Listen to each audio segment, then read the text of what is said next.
and good morning. I am not who the order of service says I am. My name is Reverend Erich Moraine, the affiliated minister here at LCU. You see, I go by he and him. I also go by Roshi Shokan, Four Winds, and a few other names. I've got quite a few names, and I do my best to answer, don't say, and I do my best to answer them all. One name I don't answer to is Reverend Matt. He is our developmental minister, and you were probably expecting to see him here this morning. I'm sorry to have to tell you that he came down with a really nasty virus a few days ago and was not ready to be with you here. He does send his love and regrets and will not be sending the holiday gift that he received. You don't want it, trust me. I've been in touch with him, and I'll do my best to finish the sermon that he started and hand it off to me. This is a relay race this morning. So welcome to the last Sunday before the Christmas adventure begins. And think back with me, like to that traditional biblical story of the weary travelers. Everybody knows it, right? Those folks who needed a place to spend the night. And as the story goes, they were lucky enough to find an innkeeper. And even though all the rooms were full, he wanted to keep them safe, and he offered them a place to sleep that was not the side of the road. Back then, travel was dangerous. And there were plenty of unsavory characters out and about who thought nothing of parting you from your money or your food or your transportation. As the story goes, Mary and Joseph spent the night in a stable, which was a humble night's lodging, but it was better than the alternative, which was a ditch alongside the road. And that humble lodging was safe for them. Thankfully, they found shelter from the storm. Now, ideally, this is how the entire world works. Those in need of refuge, those looking for shelter, are gifted what they need by those who can provide it. In that traditional story, think about this for a minute. It doesn't say if the innkeeper was a Muslim or a Jew, Sunni or Shia. And according to the story, Joseph and Mary were not asked about their affiliation or heritage or which way they voted. What mattered was that there were people looking for shelter, looking for safety, and there was someone who was able to provide it. This is not all that different from the more modern tradition of putting candles in the window during the Christmas holiday. Does anybody here do that? Do you still do that? There's one. Thank you. This decoration of candles in the window has a somewhat deeper meaning than the typical stringing of lights along the gutters and the rooftops. Candles in the window means no matter who you are or why you're here, this is a safe place for you. Stranger, traveler, sister, brother, I don't know you yet, but you are welcome here. It doesn't matter where you came from or your affiliation or how you identify. I am, we are, this place offers to you shelter from the storm. There is room in this inn for you. So there's a more year-round version of this candles in the window thing, and it's the sign that's stuck in the lawn outside our front door next to the marquee. Have you noticed it? It's got a lot of colored stripes of various kinds on it, and it's got these words, "This is a safe space." And it's true. We actually were designated as a welcoming congregation by the UUA, but because of confusion, lapsed in our renewal of that program. But thankfully, Kathy Wendorf-Peterson, raise your hand. Where are you? There you are. Thank you. She is leading the team that's going to get us re-enrolled in this National Safe Spaces program. Thank you, Kathy, for helping us be seen in this way. And this idea of that this is a safe place, it goes a bit further than welcoming the stranger in. After that first step, we're told what happens next. You treat them as a guest at your table. The foreigner must be treated as your native born. This is stated over and over and over again. In the Christian biblical tradition, it shows up in Leviticus, in Matthew, in Hebrews, in John. What do you need? Water? Food? A safe place to sleep? Are you looking for connection? Are you seeking companionship? Maybe you need emotional safety or a place to grow or some space to learn. The Bible story stops at that stable and the visitors who came there. But think about it, even though it was a safe place for them, eventually Mary and Joseph were done with the stable. They left the inn and they continued on their journey. The same is true for all travelers and all inns everywhere. You stay for a while and then you move on. Nothing lasts forever. So this is the part in the sermon where Reverend Matt kind of switched metaphors on me and suggests that the shelter we seek while traveling can be likened to being tossed overboard by the storms of life. And you find yourself looking for a raft or a boat to cling to for shelter. You may have noticed that many UUs tend to be rather well-resourced captains of their own boats. This is a lot easier when you're young, strong, healthy, and have plenty of money. The unfortunate truth is that in time, all that will come to an end. Sickness, old age, and death actually waits for all of us. No one gets out alive. The Divine Mother eats all her young. The time to plan for rough water is when it's calm and sunny. The time to form community is when you have resources to offer. So let's go back to the stable story for a second. That story, it talks about navigating by a star. You remember it? The star in the east, right? The 3 wise men found the stable by following a bright star. And now we'll hop over into the sailor metaphor again. Sailors used to use an elegant device called a sextant to keep their boat on course. And that also used a star by which to navigate. And this little boat, this little LCUC boat, we also have something to help us navigate by. We have our UU values of interdependence, pluralism, justice, transformation, generosity, equity, all surrounded by the guiding star of love. That is our guiding star, and it helps us to chart difficult, troubling waters. It is what this congregation navigates by. And it's actually hanging in our foyer. If you haven't noticed it, look for it as you leave this morning. The community that Reverend Matt is helping us to navigate into becoming is one of tolerance, openness, diversity.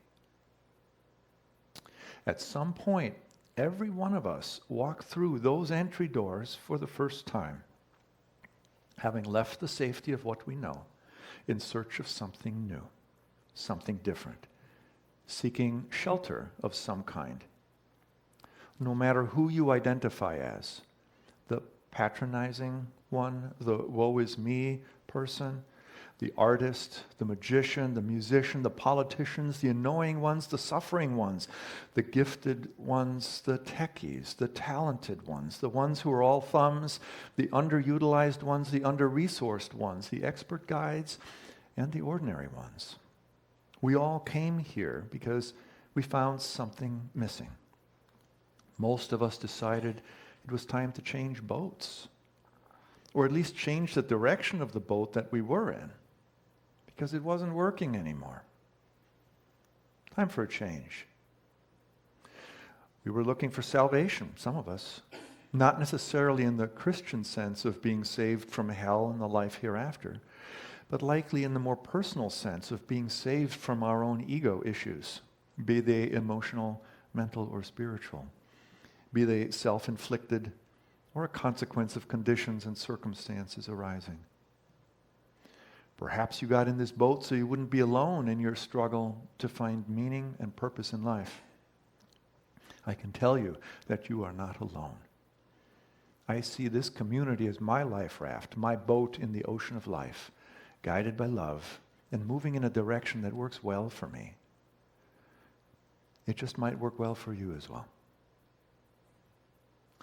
So here we are all together in this little boat, getting tossed around a little bit, bobbing up and down during these interesting times. After a while, some of you may get a sense of ownership about the boat, which is actually a really good thing. Maybe we should row a little bit harder, you say. We should just trust the currents to carry us for a bit, the others say. We need to prioritize the needs of our children, some would say, and others respond with, we need to prioritize the needs of our elders. And then there's also those who say, we need to prioritize my needs. Some want more administration. Some say we've already got too much administration, and some would make a rule, and others say we've got too many rules. Let's get rid of some. One of the things, maybe one of the only things we boat passengers might agree on is that we don't necessarily agree. But if guided by our values and our commitment to following our guiding star, there is a way forward through the rough waters. My fellow travelers, my friends, look around you. Everyone in this room is a refugee. Every one of us has left something behind to get here. We've gone out looking for something different. Maybe looking for salvation. Maybe looking for shelter from the storm, or a safe way to travel back home. It is the responsibility of a congregational minister to look after the safety of everyone in the congregation, of everyone in the boat, no matter who you are or how you got here. I look at it as if anyone falls out of the boat, it's not a good thing. They might not survive. Even worse when I hear, that idea is not welcome here. And I think, oh no, is this person at risk of getting tossed out, of being tossed overboard? What can I do to keep them safe? When I don't see someone for a few weeks, I think, oh no, have they fallen overboard? Are they at risk of drowning? What can I do to keep them safe? Look around. Look around. If one of these folks fell overboard and was in the water, would you help? Look around. Do you see people who would reach out, extend a helping hand to you if you're the one who fell overboard? Do you see people that have borne witness to your life and you to theirs? Is that perhaps what you came here looking for? Think about that for a minute.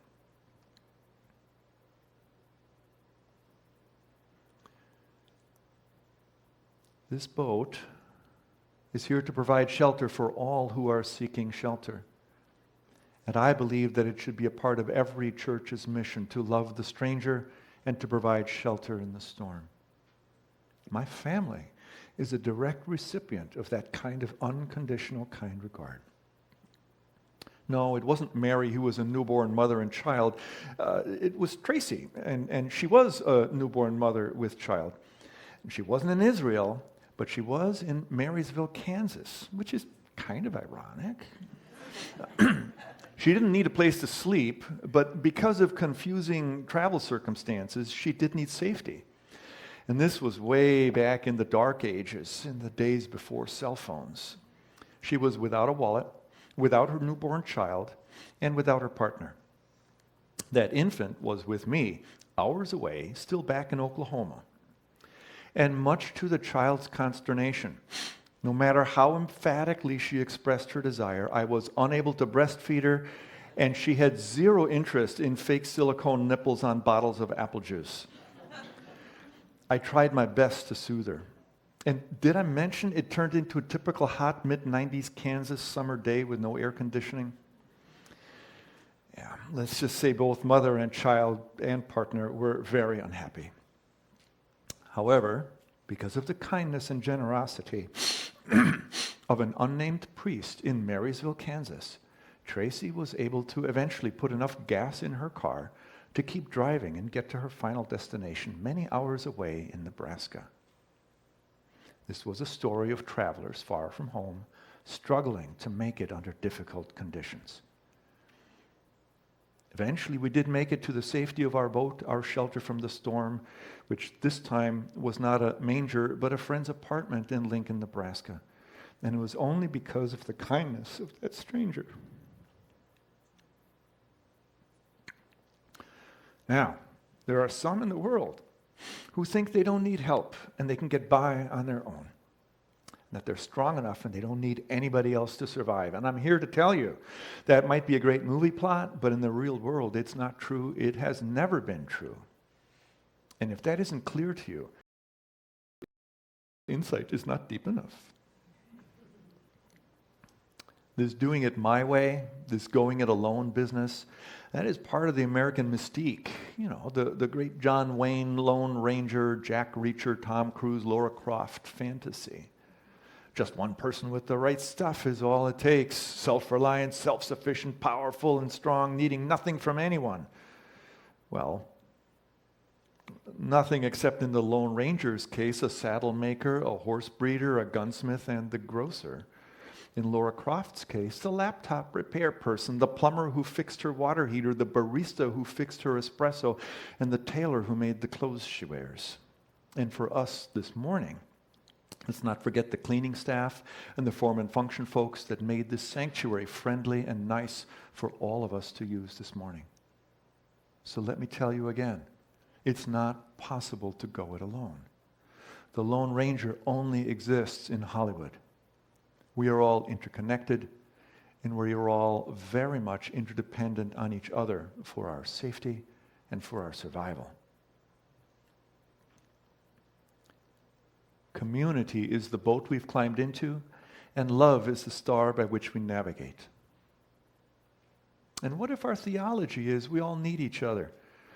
And just suppose that an everybody for themselves kind of person decides, for whatever reason, they want to be with us in our boat. And that we all need each other, folk says, well, come on, get in. There's room for you. We have then helped another soul avoid isolation and loneliness, which is the most deadly of all natural causes of death.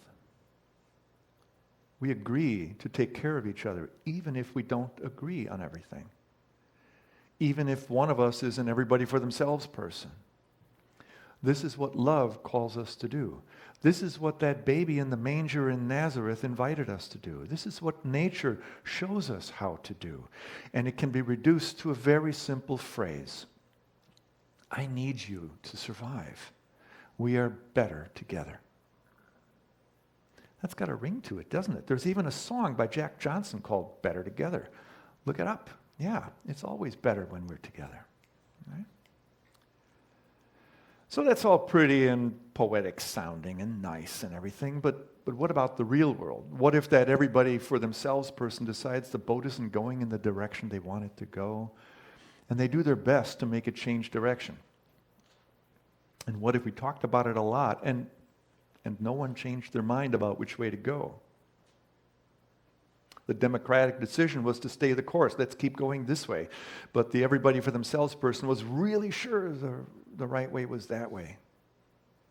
What then?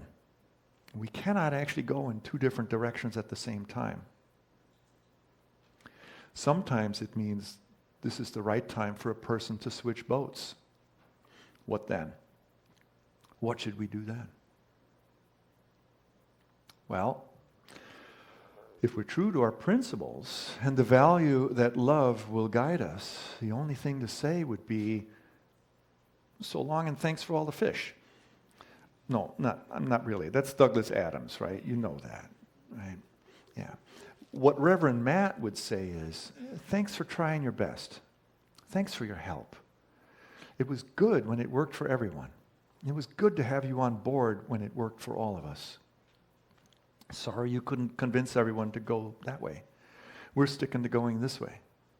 And sorry you got a bit upset towards the end. And then hopefully we could all wish you a safe journey and hope you find another boat soon. A boat that's going that way. Your way. Because sometimes the right thing to do is change boats. Isn't that what you did to get here? Unitarian Universalism is a faith tradition which calls us to make choices. It does not mean you can believe anything you want. And while we are a big tent and we embrace pluralism and transformation, don't climb into this raft planning to change everybody's mind about what to do or where to go. Unitarian Universalism has well-established principles and guidelines. Our tradition stretches back to the 16th century. This boat may not be for everyone. So it's a good thing there are a lot of boats to pick from. If you'd like to learn more about this particular boat, there's going to be a 2-session class offered in January to give some history as well as unpack the values of Unitarian Universalism. Think about sitting in. Even the old-timers here might have something to learn. That said, here you are, here we are, this morning, together in this little boat. So, stop swimming alone. Climb in. Climb on board. Join the rest of us. We've got room for you. We've been waiting for you. We're all trying to find our way back home, wherever that is, and however you define that for yourself. And you are welcome to join in the discussion of paddle more this way or that way, change the sails or not, paint the foyer or not, start another committee or not. Join your fellow travelers seeking shelter from the storm, because for the time being, we're all in the same boat. Thank you for listening. As we extinguish this flame, let us go our separate ways, knowing not the answers to all things, yet seeking always the answer to one more thing than we now know. Let us be searchers with our fellow women and men, adventurers in ways untrod, holding the hope of discovery high within us, sharing the hope in whatever discovery may come with others. Be kind, be just, be hopeful.